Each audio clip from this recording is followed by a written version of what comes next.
আমি একটা প্রতিবন্ধী মানুষ আমি, ঠিক আছে? আপনি প্রতিবন্ধী? হ্যাঁ, আমি একটা প্রতিবন্ধী মানুষ। আমি এখানে থাইকা ছোটের থেকে বাপ মা হারাইলাম, সবকিছু হারাইলাম। আমার মনে খুব দুঃখ, দুঃখ বেদনা কার কাছে বলবো, বলার কোনো মানুষ নেই।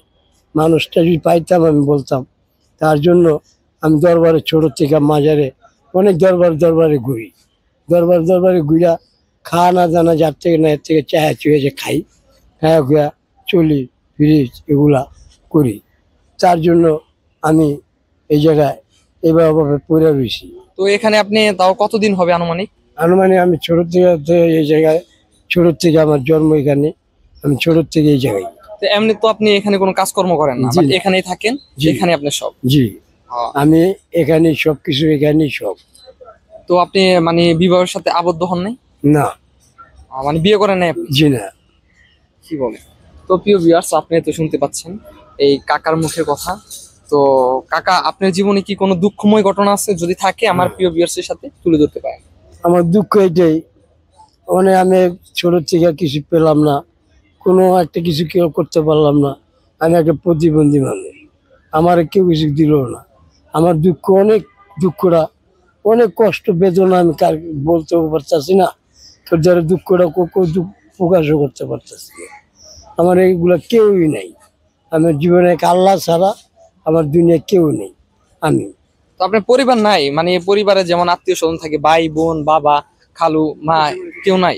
মারা গেছে, বাপ মা ছিল, সে এগুলা ছোট থেকে 10 বছর বয়স থাকতে মারা গেছে। তো আপনার মূলত দেশের বাড়ি কোথায়? আপনি কি দেশের বাড়ি বরিশাল। মানে বরিশাল জেলায়, বাট আপনার জন্মগ্রহণ।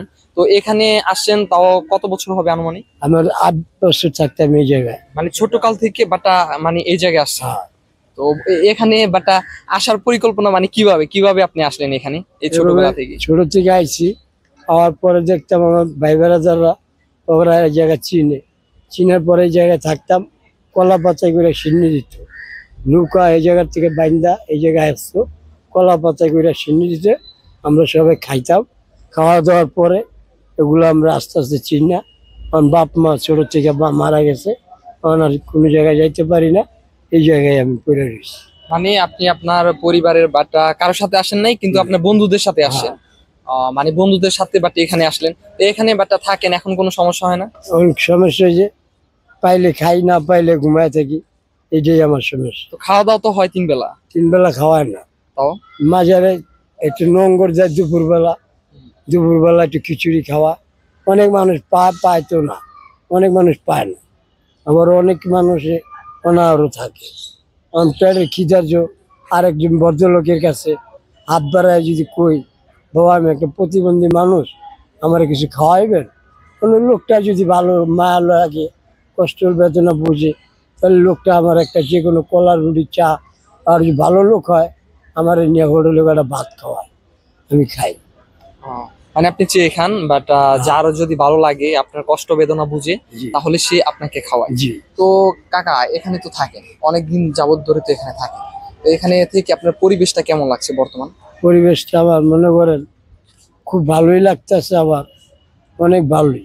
আমি তো দেখতে পেলাম বাট পরিষ্কার পরিচ্ছন্নতা মোটামুটি মানে মাজার হিসেবে মোটামুটি ভালোই দেখা যাচ্ছে।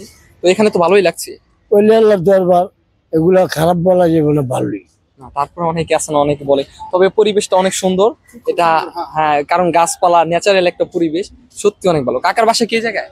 আমার বাসা হলো ফরিদপুর জেলা ভাঙ্গা থানা। আমি মানে আসছি। এখানে আসছে বাসা আবার আনসার ক্যাম্প। তো কাকারে চিনেন নাকি আপনি? আসি মাঝে মাঝে দেখি। কাকা তো সবসময় থাকে, হ্যাঁ। আপনাকে এখানে আসলে বাটটা সবসময় কিন্তু দেখা যায়।